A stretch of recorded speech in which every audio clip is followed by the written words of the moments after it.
Guten Tag, liebe Zuschauerinnen und Zuschauer. Ich heiße Sie ganz herzlich willkommen zu der heutigen Sendung im Format Naturmedizin. Ich bin sehr erfreut, dass ich heute einen Bewegungswissenschaftler ein paar Fragen stellen darf. Ich heiße dich sehr herzlich willkommen, Karl Müller. Ich bin sehr erfreut, dass ich dir heute ein paar Fragen stellen darf. Freut mich, Raffaella. Danke für die Einladung. Beginnen wir gleich mit der ersten Frage. Und zwar seit ich hier bin, höre ich sehr oft, wie gesund Bewegung halt wirklich ist. Und wenn mir irgendein Arzt zuhört, sagt er auch immer, ja, beweg dich, das ist gesund, gut für deinen Körper. Aber ich frage mich, wie sollte mich dann überhaupt bewegen? Ich meine, eine 14-Jährige bewegt sich anders als jetzt irgendwie ein 50-Jähriger wie mein Vater oder eine Dame, die vielleicht auch schon 80 ist. Ja, eine sehr gute Frage, die eigentlich viel zu wenig gestellt wird, weil nicht jede Bewegung ist gesund. Bewegung, die schmerzt, sollte plötzlich aufgehört werden. Und gerade wenn es bei älteren Menschen, wenn das Gehen Knieschmerzen auslöst, vielleicht schon vom ersten Schritt, weil die Beweglichkeit nicht mehr so gut ist, dann tut man gut daran, aufzuhören mit der Bewegung. Bei der Ernährung ist ja dasselbe. Man sagt nicht, du solltest dich ernähren. Ja, wenn man unterernährt ist, vielleicht schon. Dann ist mal die erste Frage, wo findet man genug Essen? Aber bei der Bewegung ist genau dasselbe. Dabei wird nur von der Menge der Bewegung geredet und nicht von der Qualität. Und die beste Bewegung, die es gibt, ist die balancierende Bewegung, also die Trampolinbewegung oder über eine Slackline, über ein Seil zu tanzen.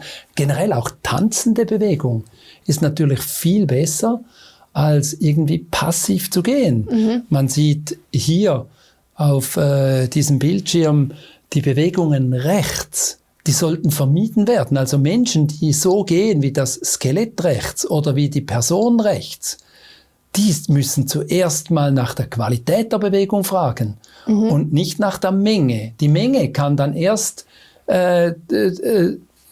stufenweise dazugegeben werden, die Menge erhöht werden, wenn die Qualität auch stimmt. Das heißt, wenn zumindest der Schmerz nicht da ist, wobei der Schmerz ist ja nur das letzte Warnsignal.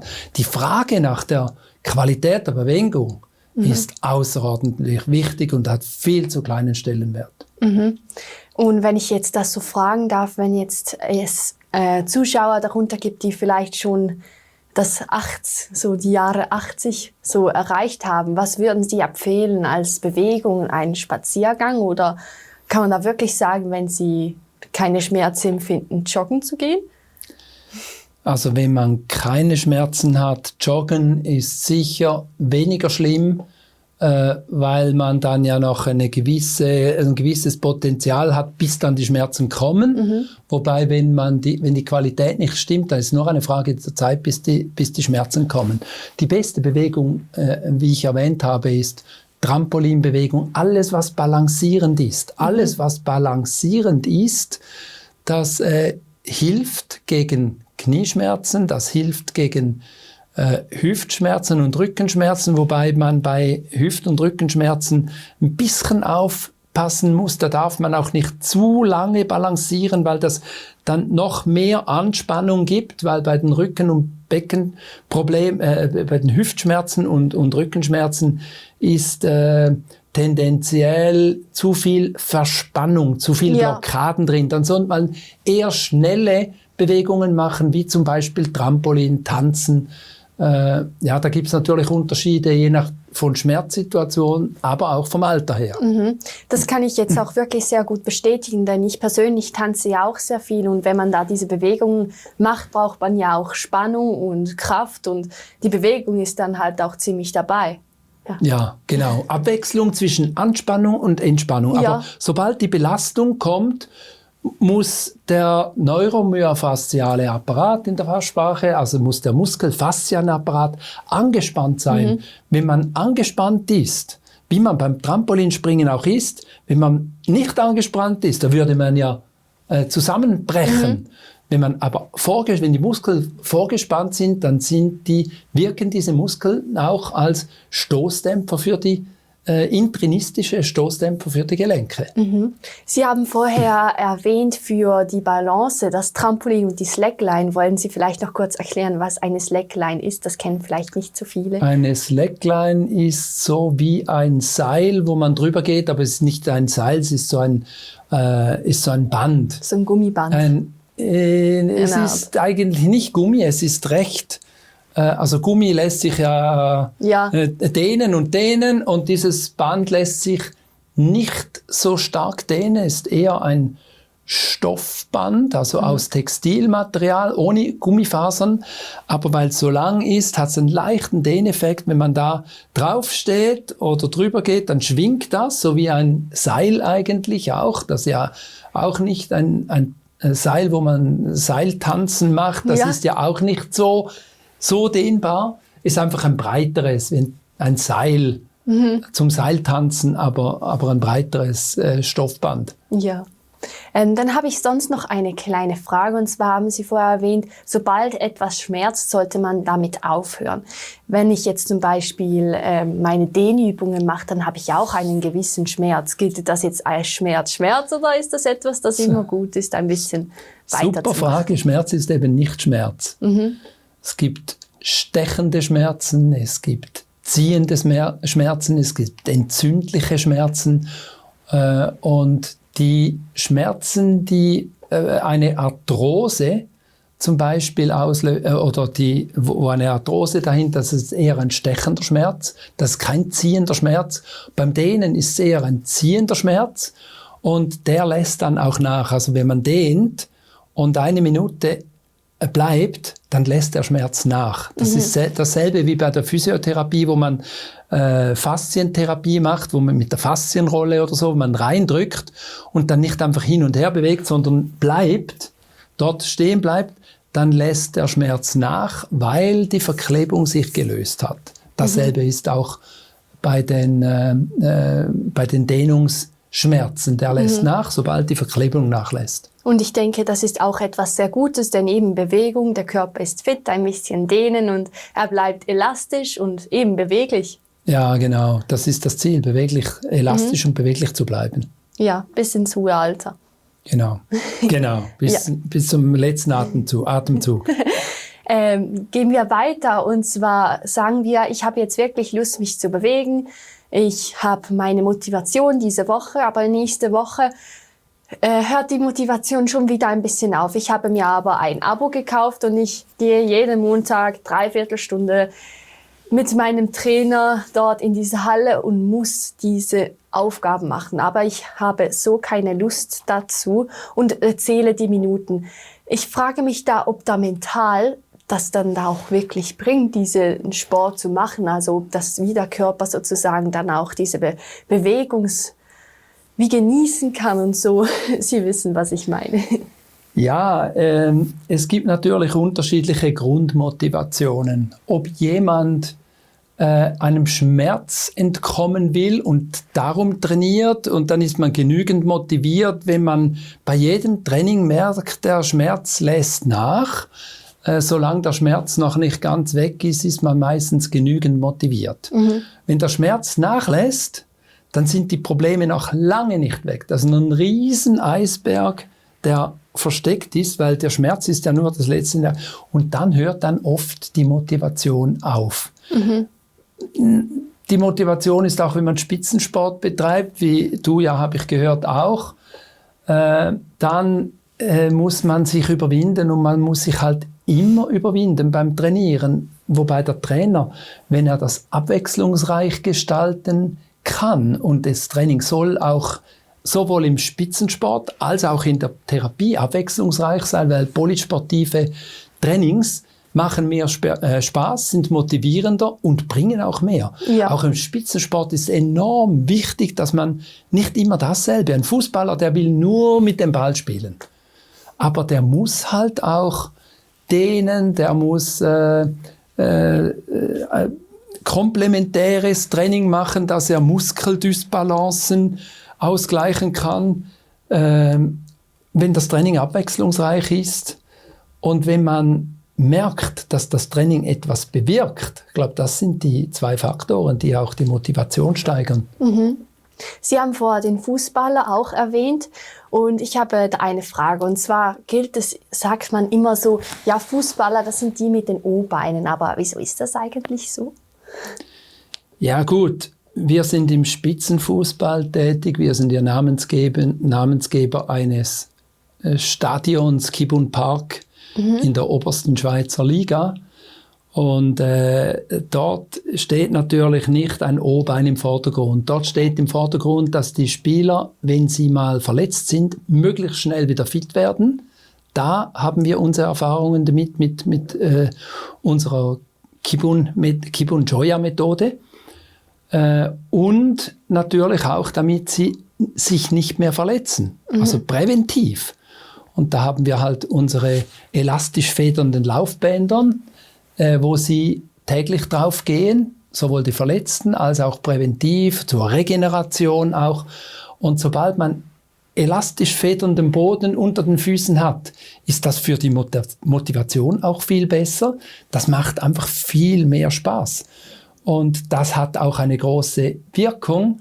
Aber im Spitzensport ist eigentlich nicht die Beinachse ein wesentliches Thema. Das wird dann zum Thema, wenn ein O-Bein zu schmerzen beginnt. Leider. Eigentlich sollte man in jungen Jahren präventiv gegen O-Beine, die andere Möglichkeit ist X-Beine. Ja. Das ist oft halt, wenn man Plattfüße hat, also Knick-Senkfüße, nennt man es einen Plattfuß, dann entstehen daraus mit der Zeit X-Beine. Und das kann man trainieren, dagegen kann man etwas tun. In beiden Fällen, O- und X-Beine, kann man etwas dagegen tun, wenn balancierend geht. Also wenn man beim Gehen im Alltag oder auch beim Joggen elastisch federndes Material unter den Füßen hat, in Form von elastisch federnden Kibun-Joya-Schuhe, in unserem Fall jetzt. Dann wirkt das, dass die Beinachsen natürlich physiologisch werden, sich ausgleichen. Also, dass man O-Beinen, auch wenn man sie schon hat, haben wir auch Kunden, haben wir auch Bilder dazu, wo O-Beine gerade werden oder X-Beine, die sich ausgeglichen haben. Also Sie meinen, ich persönlich habe ja auch schon in meinen jungen Jahren schon diese Knieschmerzen eben wegen diesen O-Beinen, weil wenn man sich dann eben so bewegt wie ein Fußball, ist ja immer diese Bewegung. Und da habe ich jetzt beim Arzt gelernt, dass es dazu kommt, dass der äußere Muskel viel größer ist als der innere Muskel. Und wenn man jetzt eben das Balancieren macht, werden die dann sozusagen wie gleich stark und man hat wie diesen Ausgleich wieder und dann hören auch die Knieschmerzen wieder auf. Ja, so ist es. Man spricht von Muskeldysbalancen im Sport oder in der Trainingslehre. Und es geht nicht nur um die Kraft der Muskeln, es geht auch um die Koordination dieser Muskeln, wie die verschiedenen Muskeln, die Agonisten, Antagonisten, miteinander zusammenarbeiten und wenn die in natürlicher, das heißt physiologischer Art und Weise miteinander zusammenarbeiten, dann bewegt sich eben, dann werden die Füße zum Fundament dieser Beinachse und wenn das Fundament sich natürlich bewegt, dann wird auch diese Beinachse natürlich ausgerichtet.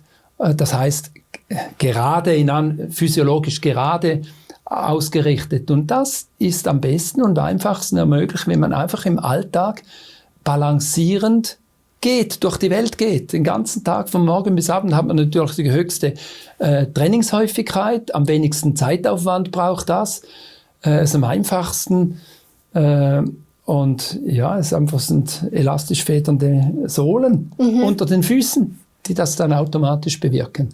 Das heißt, eigentlich sollte ich jetzt ein bisschen ein schlechtes Gewissen haben, dass ich vorher meinen Vater ausgelacht habe, wenn er da jetzt Sportler ist auf seinem Trampolin. Ja, Schadenfreude rächt sich. Ja, müsste ich vielleicht auch mal das Trampolin ein bisschen besuchen gehen. Ja, Trampolin ist sehr gut, weil am Trampolin balanciert man, wenn man Trampolin springt, dann balanciert man sich seine Muskeln aus. Das heißt, Die Muskeldysbalancen bringt man zum Verschwinden und auch die Beinachsen werden physiologisch ausgerichtet. Und vielleicht noch ein dezentes Oberschenkelbrennen? Ja, das ist Ungewohntheit natürlich. Also Oberschenkel, vordere Oberschenkel sprichst du wahrscheinlich an, das Quadrizepsmuskulatur, wenn die in ungewohnter Weise das, was man täglich macht mit den Oberschenkeln, das brennt ja nicht. Das beginnt erst zu brennen, wenn man mal etwas tut mit diesen Oberschenkeln, was man nicht alltäglich tut. Und wenn man Trampolin springt, ganz, ganz regelmäßig natürlich, die Regelmäßigkeit ist wichtig, oder auf elastisch federnden Schuhen geht, dann balanciert man das alles so gut aus, auch mit den Hamstrings zusammen, mit den hinteren Oberschenkel, dass das Brennen nicht mehr vorkommt. Meine Frage ist, also ich habe jetzt immer so das Gefühl, die Füße, die hängen mit dem Knie zusammen und das geht dann bis zu der Hüfte. Aber wenn jetzt das mit dem Rücken anfängt, dass man irgendwie diese Haltung hat wie der Glöckler von Notre Dame oder so und eben die Schultern, die auch immer da vorne sind, hilft das Balancieren auch, dass wie der ganze Körper sich wieder aufrichtet, wie jetzt Sie in diesem Bild hier haben. Ja, genau, das sieht man in diesen Skeletten, die wir ja selber in unserem Labor gemacht haben. Das sind nicht irgendwelche Fantasieskelette, sondern wenn man das Skelett rechts anschaut, dann ist es so repräsentativ für die meisten Menschen, wie sie sich bewegen. Also jetzt ruckt das im Computer ein bisschen, aber man sieht, der Fuß, der klappt einfach nach unten, weil er durch das Gehen und Stehen im Alltag auf den harten, flachen Böden nicht trainiert wird. Dann, wenn der Fuß nach unten klappt, dann heißt das, die Wadenmuskulatur ist viel stärker ausgebildet als die Schienbeinmuskulatur. Der Zügeleffekt wirkt nicht. Beim linken Fuß, der rollt die Füße ab. Die Füße wirken sozusagen als Stoßdämpfer für die Knie. Das gleicht Muskeldysbalance im Unterschenkelbereich aus.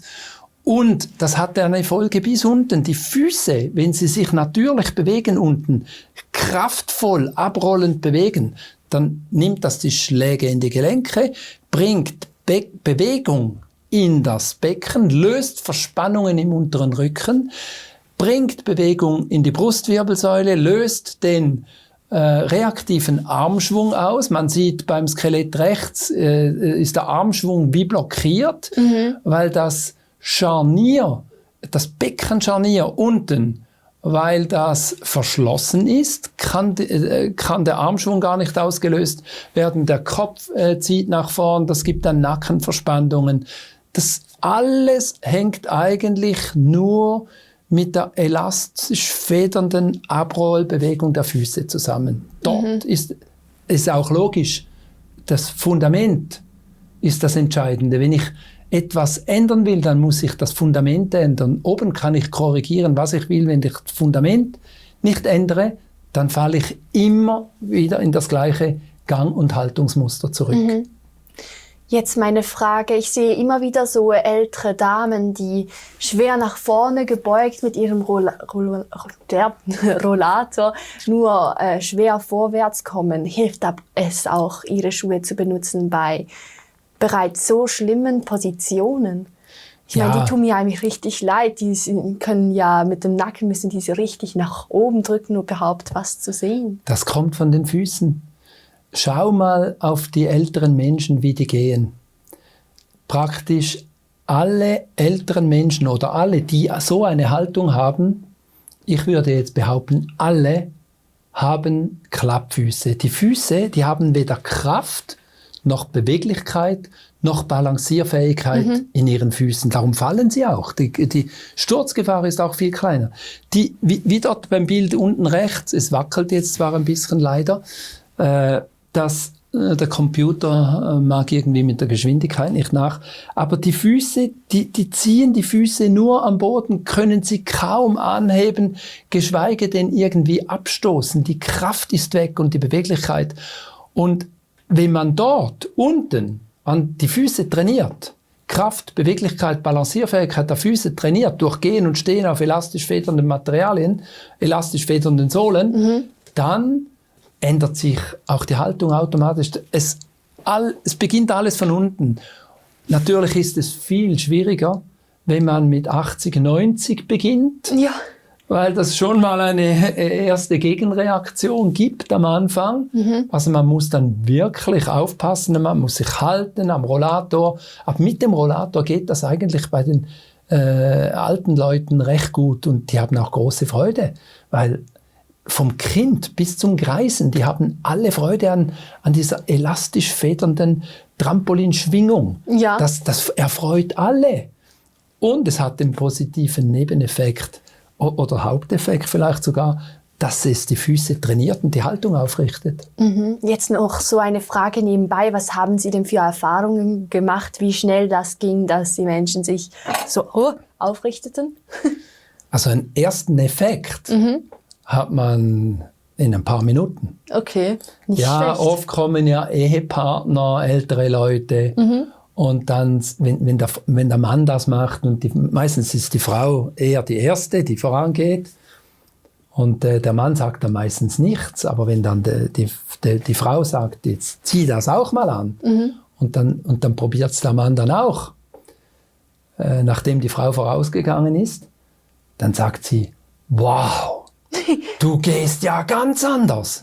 Du gehst ja viel aufrechter, wobei das erst ein Anfang ist, aber man sieht natürlich am Anfang sehr, sehr schnell sehr viel. Wenn man dann daran arbeiten will, dass man vollkommen schmerzfrei, wieder natürlich auch schneller gehen kann, mit größeren Schritten, da ist dann einiges an Arbeit dahinter. Ja. Aber es ist immer möglich und einen ersten Effekt hat man sehr schnell. Gehen wir zu der nächsten Frage. Ich habe nämlich noch nur eine, die ist mir sehr wichtig, denn das habe ich auf Ihrer Webseite gesehen. Sie haben so Stichworte notiert, gegen die Ihre Schuhe eben helfen. Ich lese jetzt kurz ein paar vor, wie zum Beispiel Osteoporose, Herz-Kreislauf-Erkrankung, Krebs sogar, Rheuma, Schlaganfall und weitere solche Dinge. Und ich kann mir das nicht erklären. Gut, das sind Kunden, die uns das zurückmelden. Wir haben ja 2 Millionen Kunden, dürfen wir, und stark wachsend. Bei einigen Sachen man kann alles erklären. Es hat natürlich das Gehen, wie die Ernährung, hat einen riesigen Effekt auf vor allem die qualitativ gute Bewegung. Da müsste man eine andere Sendung machen. Wenn man auf all diese einzelnen medizinischen Indikationen eingehen möchte. Ich kann ein paar ganz einfach sagen. Krebs ist wahrscheinlich die komplizierteste zum Sehen, wobei Krebs, sagt man, hat sehr viel mit Stress zu tun und elastisch federnd gehend wirkt entstressend, leistet vielleicht einen kleinen Beitrag.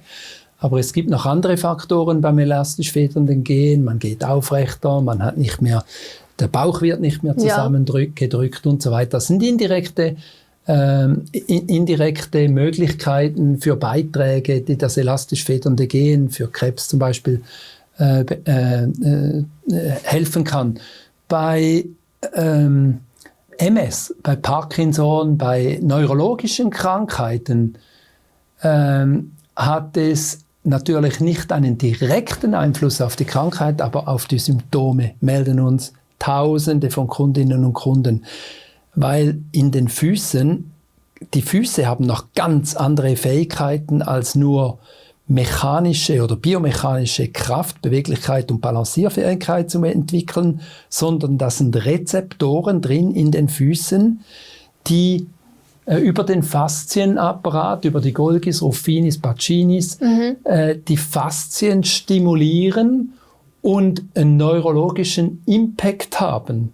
Ein Kunde, ein Professor hat mir sogar gesagt, es würde synapsenbildend wirken. Ja. Und das hat viel mit neurologischen Krankheiten zu tun. Tatsache ist, dass diese Patienten, ein absoluter Großteil dieser MS- und Parkinson-Patienten sofort spürt, dass ihre Symptome wesentlich schlechter werden. In ein paar Minutenweise. Es hat nichts zu tun mit Heilung von der Krankheit. Ja. Das kann das nicht. Ob es langfristig kann, wissen wir nicht. Aber sofort Symptome, in den allermeisten Fällen sofort Symptome lindern. Das wissen wir aus tagtäglicher Erfahrung. Ja. Dann hast du noch genannt, was hast du noch genannt? Ja, ich hatte auch noch Schlaganfall, glaube Ja, das ist auch neurologisch, das geht ins Gleiche rein. Ja. Übergewicht. Ja, Übergewicht, das Gehen in unseren Schuhen kann nicht direkt Gewicht reduzieren. Ja. Aber es macht mehr Freude am Gehen, dann geht man mehr, man geht lieber, man geht mehr und so kann es indirekt dazu dienen. Wo es direkter dienen kann, ist, wenn dann aus dem Übergewicht Diabetes entsteht. Dann hat man eine viel bessere Druckverteilung in die Füße, Entlastung dort, wo eben die Füße zu bluten beginnen, schmerzhafte Polyneuropathie entwickeln. Und die Symptome der Polyneuropathie, da haben wir sehr viele Erfahrungen, gute Erfahrungen. Ja. Die Durchblutung, die Venenaktivität wird erhöht, weil das Fußgelenk sich so stark bewegt. Also die Venenpumpe ist viel aktiver, die Durchblutung ist besser. Und bei Diabetes hat man ja ein massives Durchblutungsproblem der Füße, bis hin somit, dass man amputieren muss. Da kann es sehr viel helfen.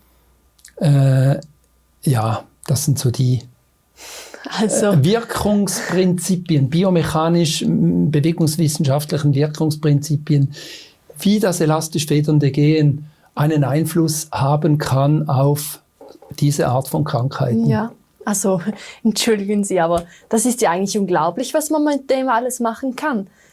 Ich meine, das alles wurde ja verursacht, da eigentlich die Straßen ja heutzutage sehr glatt sind und uns eben dieses Balancieren fehlt. Aber wenn man das mit diesen Schuhen nur schon durch so etwas Einfaches ausgleichen kann, dann ist das ja wirklich unglaublich. Ja, wenn man langsam geht, wenn man sehr langsam geht, geht man fast so wie auf einem Seil. Also man merkt dann, je langsamer man geht, desto mehr merkt man, dass man ja balanciert. Wenn man schneller geht, balanciert man immer noch, weil unten ja ein Trampolin unter den Füßen ist. Man merkt es dann weniger, man gewöhnt sich auch, das Gangmuster passt sich an, eben man wird aufrechter, man geht gelenkschonender. Ja, es ist einiges passiert am Körper, genau. Ja. Die Zeit ist leider schon um. Ich danke Ihnen vielmals. Ich finde Sie wirklich eine unglaublich spannende Person und ich finde, Sie haben auch sehr tolle Sachen gesagt. Ich danke Ihnen vielmals. Vielen herzlichen Dank und ja, bis zum nächsten Mal hoffentlich. Ja, sicher. Auch Ihnen, liebe Zuschauerinnen und Zuschauer, ich wünsche Ihnen alles Gute. Nehmen Sie mit, was er hier heute zu sagen hatte und bis zum nächsten Mal. Ade miteinander.